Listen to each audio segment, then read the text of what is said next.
Pertama Petrus pasal 5 ayat yang ke-7. Bapak Ibu yang terhormat, saya berdiri. Kita akan baca firman Tuhan ini dengan suara yang keras. 1, 2, 3. Serahkanlah segala kekhawatiranmu kepadanya, sebab Dia yang memelihara kamu. Amin. Bapak Ibu sekalian, kalau kita mengikuti berita-berita di media, khusus yang paling terakhir ini, tadi saya ada share di grup pernyataan Menteri Keuangan hasil rapat G20 Bali.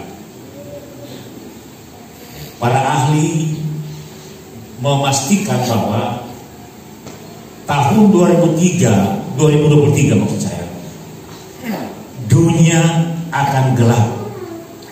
Bukan tidak bersinar. Dunia akan dilanda satu resesi global. Resesi ekonomi global. Itu disebabkan karena yang pertama, perang Rusia Ukraina yang saat ini belum selesai, dan negara-negara di Eropa sudah merasakan dampaknya. Naiknya harga bahan bakar minyak menimbulkan inflasi, harga-harga semakin mahal. Dan kalau harga-harga mahal dalam perputaran ekonomi, orang yang punya penghasilan pas-pasan tidak bisa membelanjakan itu, pasti resesi. Dan ini sudah ada gejala. Dolar saat ini sudah menembus 15.000 sekian. Orang prediksikan bahwa nanti sampai 16.000, 17.000. Bisa kita bayangkan kalau situasi ini terjadi. Yang kedua, para ahli juga memprediksikan bahwa 2023 akan terjadi kemarau panjang yang melanda beberapa negara, dan sudah dipastikan akan terjadi kelangkaan pangan. Yang ketiga, COVID-19 juga masih berjalan terus, dan itu masing-masing negara mempersiapkan anggaran yang cukup besar. Saudara, ini situasi yang akan dihadapi oleh bangsa-bangsa di dunia. Rilis dari pemerintah, dari Menteri Keuangan mengatakan bahwa sekarang ini ada 20 negara yang antri di IMF untuk minta pinjaman. Masih ngantri, belum tentu dapat atau tidak. Kalau dapat juga dibanding dengan bunga dan sebagainya. Itulah sebabnya kekhawatiran ini melanda seantero dunia. Saudara, siapa yang tidak khawatir? Pasti. Yang saya sampaikan tadi itu kekhawatiran yang melanda dunia secara global. Tapi juga ada kekhawatiran yang melanda orang percaya saat ini, gereja kita saat ini. Saya lihat sekarang setelah Munas, pasca Munas itu gembala-gembala khawatir karena mutasi. Pindah sana, pindah sini, sana sini. Ada yang kayak seperti layang-layang putus. Mau ke sana tidak dapat, ke sini tidak dapat, nonjol. Saya pikir organisasi ini harus ditata dengan baik. Amin. Tidak boleh seperti itu. Ya. Mutasi, tapi harus memastikan bahwa orang yang dimutasikan itu tidak terlantar. Ya. Ini pendeta, gembala sidang, mereka bekerja untuk Tuhan. Saya lihat kekhawatiran di medsos di mana-mana itu, grup-grup. Mereka mempersoalkan tentang sistem mutasi di GKP ini. Saya bilang mutasi di GKP itu ada aturannya, jangan dilanggar. Kenapa dilanggar? Saya ini perlu dikoreksi. Tidak boleh. Maaf, saya tidak ada kepentingan jadi gembala, tapi saya berkepentingan melihat organisasi GKP ini berjalan. Amin. Jangan ada yang dirugikan. Jangan ada yang membuat orang terkatung-katung. Saudara, mereka gembala-gembala yang sudah melayani puluhan tahun, tiba-tiba kayak layang-layang putus tas. Muka sana terhadap ditolak, mau ke sini orang masuk. Ini organisasi apa ini? Saya mau sampaikan ini Bapak Ibu sekalian. Karena apa? Bapak dan Ibu gembala yang bekerja untuk Tuhan, Tuhan memberikan garansi. Amen. Tuhan memberikan jaminan. Amen. Jangan dihalang-halangi. Jangan membuat kemudian menangis tidak habis-habisnya. Kalau kita khawatir tidak ada makanan masih oke. Tapi kalau khawatir sebagai gembala, sebagai pendeta kemudian sampai di sana mau masuk pelayanan orang tolak, mau balik orang soalan, sudah bisa? Tidak boleh seperti itu. Ya. Tuhan memberikan garansi bagi Bapak dan Ibu gembala bahwa masa depanmu adalah masa depan yang penuh harapan. Amin. Saudara, situasi kekhawatiran itu kadang-kadang membuat orang frustrasi. Ada frustrasi. Contoh misalnya si Al sudah melayani 20 tahun. Waktunya, pikirannya, tenaganya telah diberikan. Tapi kemudian karena mutasi, ya dia kehilangan semua itu. Siapa yang jamin? Mungkin anak-anaknya lagi studi, mungkin dia lagi mau berkebun, membangun rumah, mempersiapkan masa depannya, kemudian tas hilang. Saya pikir ini tidak boleh. Tidak boleh seperti itu. Bapak Ibu sekalian, apa itu kekhawatiran? Kekhawatiran itu, kalau kita lihat arti kamus bahasa Indonesia, pertama adalah sifat, dia kata sifat. Jadi kekhawatiran itu sama dengan orang takut, sama dengan orang gelisah, sama dengan orang cemas karena persoalan-persoalan yang tidak ada kunjung penyelesaian, tidak tahu ini bagaimana. Dalam aspek yang lain, saudara, kita orang berpikir logis masih boleh. Tapi kalau misalnya dalam bidang pelayanan, kemudian gembala khawatir, jimatnya bagaimana? Jangan membiarkan kegelisahan, ketakutan ini melilit pelayanan di mana kalian berada. Amen. Jangan. Tidak bagus. Perlu diperbaiki. Saudara, mari kita lihat apa Tuhan bicara. Orang khawatir karena masa depannya, orang khawatir karena pekerjaannya, orang khawatir karena pelayanannya, dan sebagainya. Kekhawatiran itu ada. Tapi kekhawatiran itu jangan dibuat. Itu kadang-kadang kekhawatiran itu karena dibuat. Jangan. Kalau kekhawatiran itu yang berlaku umum, logis yang saya jelaskan tadi, misalnya katanya masa depan dunia ini akan gelap dan seterusnya. Itu logis, orang hadapi sama-sama. Tapi kalau kekhawatiran ini dari dalam menggerogoti pelayanan, ini juga persoalan. Bapak Ibu sekalian, apapun masalah, kalau kita baca Alkitab, di sana ada jawaban. Amen. Di sana ada jaminan, di sana ada garansi. Amen. Ada. Tapi kadang-kadang kalau sebagai hamba Tuhan, antara realita tidak sesuai dengan firman Tuhan. Kadang-kadang seperti itu. Saudara, doa sih, berdoa. Siapa yang tidak berdoa? Semua orang berdoa. Tapi maksud saya, kekhawatiran itu jangan ditimbulkan dari faktor internal. Kalau faktor internal itu dibuat-buat. Eksternal, yes, oke. Itu orang kita itu. Bapak Ibu sekalian, apa yang dialami situasi saat ini sudah pernah terjadi di zaman dulu, zaman Yesus masih hidup. Sama Yesus lagi bekerja melaksanakan misi penyelamatan dunia, itu sudah terjadi. Ekonomi misalnya sudah terjadi zaman dulu. Ada kelaparan di Mesir di mana-mana. Lantas Yusuf sebagai pemimpin dipilih Tuhan untuk menyelamatkan bangsa Israel. Lumbung terisi. Ya. Saudara, Yesus bilang kepada murid-muridnya, jangan kamu khawatir akan hidupmu, akan apa yang kamu makan, apa yang kamu pakai, dan seterusnya. Semua itu dicari oleh bangsa-bangsa yang tidak mengenal Allah. Matius 5 ayat 4. Semua itu dicari. Ya. Dicari oleh bangsa-bangsa yang tidak mengenal Tuhan.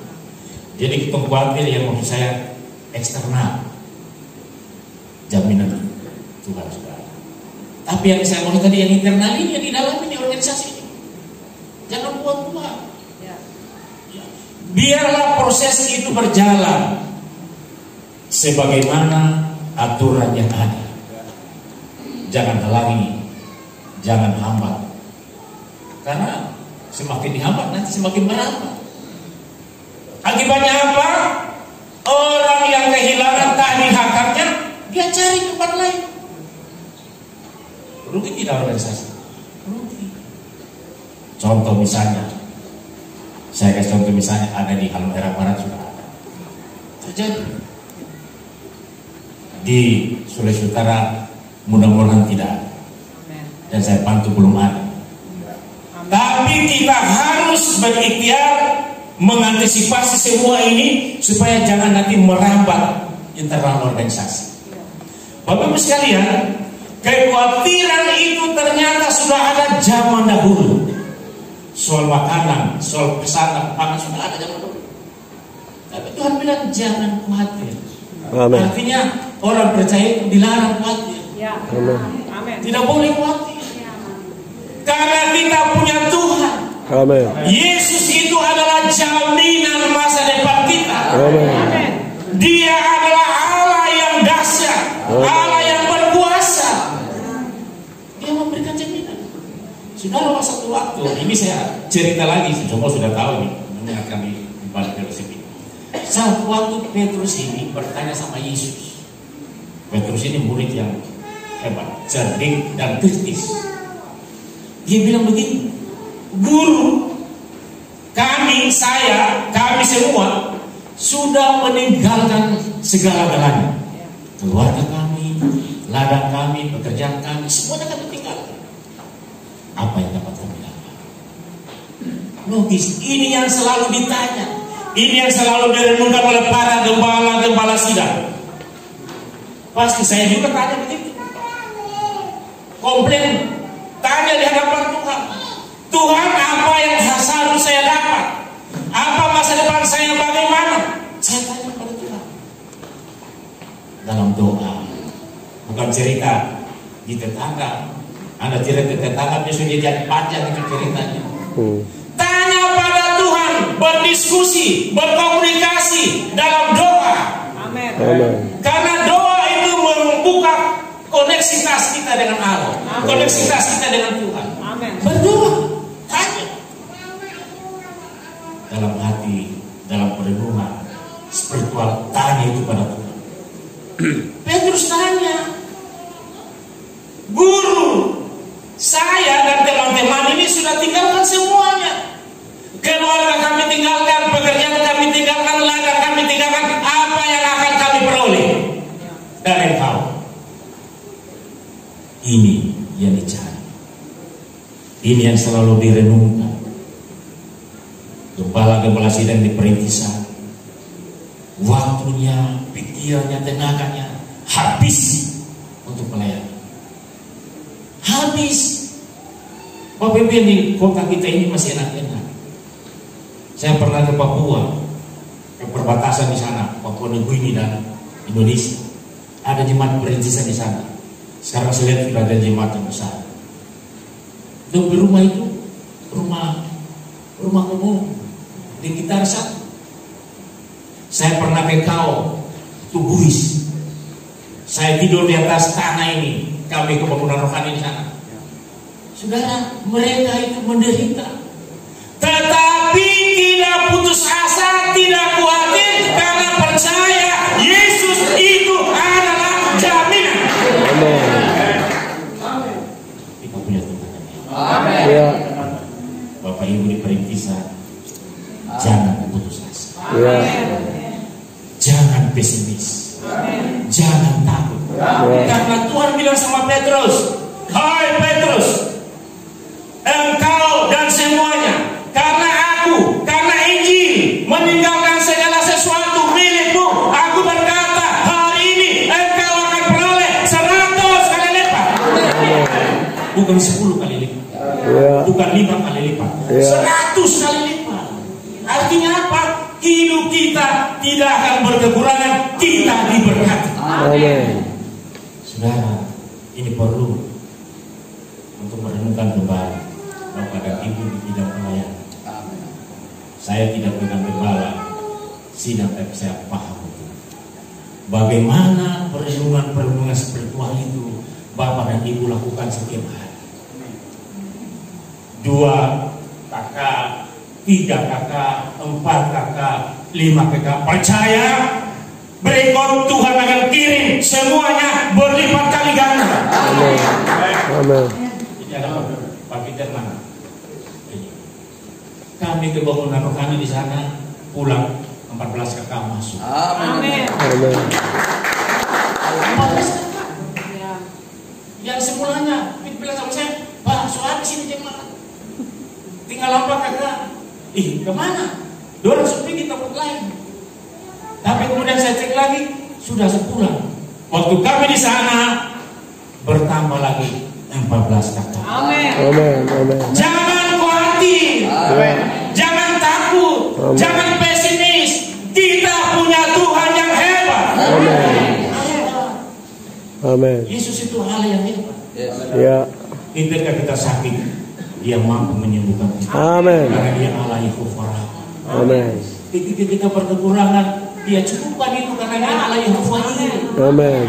Ketika kita masalah, Dia memberikan kita kemenangan karena Dia Allah Yehova Nisi. Amin. Ketika kita dalam keadaan galau, Dia Allah Yehova Shalom. Amin. Ketika kita tidak jalan keluar, Dia Allah Immanuel. Amin. Dia tidak ada jabatan yang tertinggi. Bapak dan Ibu bisa baca, selain jabatan itu ada sama Yesus. Ya. Yehova Rafa, Yehova Jireh, Yehova Nisi, El Shaddai. Dia Allah Immanuel. Amin. Ini jaminan yang memberikan kita garansi.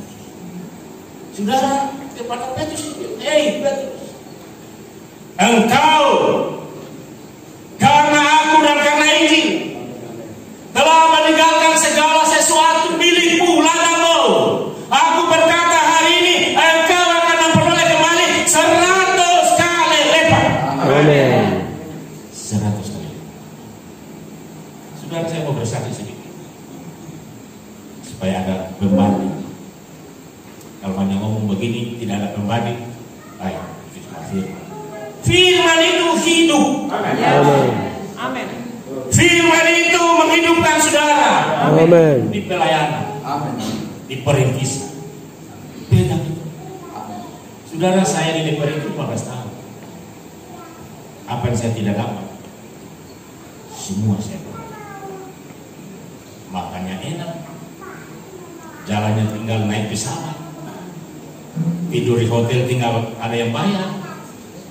Di mana-mana sakit berobat, ya semua itu dapat dari negara. Tetapi 2014 saya memutuskan keluar dari politik karena konflik internal. Waktu saya keluar dari politik 2014, Bapak Ibu sekalian, saya dapat dari mana? Saya beroleh dari mana? Ya, apa saya tidak bisa jalan ke luar negeri lagi? Tidak bisa berkarya lagi? Semua itu saya dapat dari Tuhan. Amin. Apakah kurang? Tidak. Apakah lebih? Yes. Ya. Amin.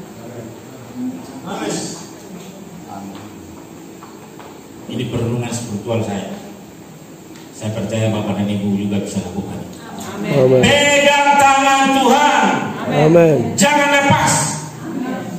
Nyatakan itu dalam doa dan pergumulan dan ucap syukur terus menerus. Amin. Jangan tanya di tetangga. Bapak dan Ibu tanya di tetangga, bukan cerita jadi 1 alinea, jadi 10 alinea. Ya. Pasti. Ya, pasti. Datang kepada Tuhan. Amin. Amin. Tanyakan pada Tuhan. Sampaikan keluh kesahmu pada Tuhan seperti yang dilakukan oleh murid-murid oleh Petrus. Jangan sampaikan di tempat yang salah. Sampaikan salah di tempat yang salah, Bapak dan Ibu salah jalan. Bapak-Ibu sekalian, kalau ke Jakarta, ingat baik-baik. Pertama, ingat jalan. Ingat jalan. Kalau Bapak tidak ingat jalan, habis loh. Ya. Bisa salah jalan. Yang kedua, ingat alamat baik-baik. Jangan sampai lupa. Kalau lupa, tamat riwayatnya. Iya. Hidup kita di hadapan Tuhan juga sama. Jalan kita hanya satu, alamat kita hanya satu. Dia adalah Yesus Kristus, Sang Juru Selamat kita. Amin. Jangan salah jalan. Ya. So ingat itu jalan, yang ke kanan, yang ke kiri lagi. Luruskan itu jalan. Pasti berhasil sampai di tempat tujuan dengan baik. Ya. Coba kalau salah jalan, muter-muter itu Jakarta bos begitu. Siang di malam di mana sih nggak mau tahu. Makanya orang bilang jadi gembel. Ya. Tuhan kita, Dia adalah pembuka jalan. Amin. Dia adalah penunjuk jalan. Amin. Dia bilang sama Petrus, 100 kali lipat. Ya. Bapak dan Ibu yang telah meninggalkan semuanya melayani 10 tahun, 15 tahun, 20 tahun, malam hari ini saya mau sampaikan ada jaminan, ada garansi untuk saudara semua. Amin. Amin. Kalau tidak percaya itu berhenti jadi hamba Tuhan. Orang bukan hamba Tuhan juga percaya. Ya. Banyak pengusaha-pengusaha diberkati, banyak bisnismen, banyak kaum profesional diberkati karena mereka percaya Tuhan. Masa hamba Tuhan tidak diberkati? Tidak, berdasarkan pengalaman saya. Hamba Tuhan pasti diberkati. Amin. Hidupnya pasti bersukacita.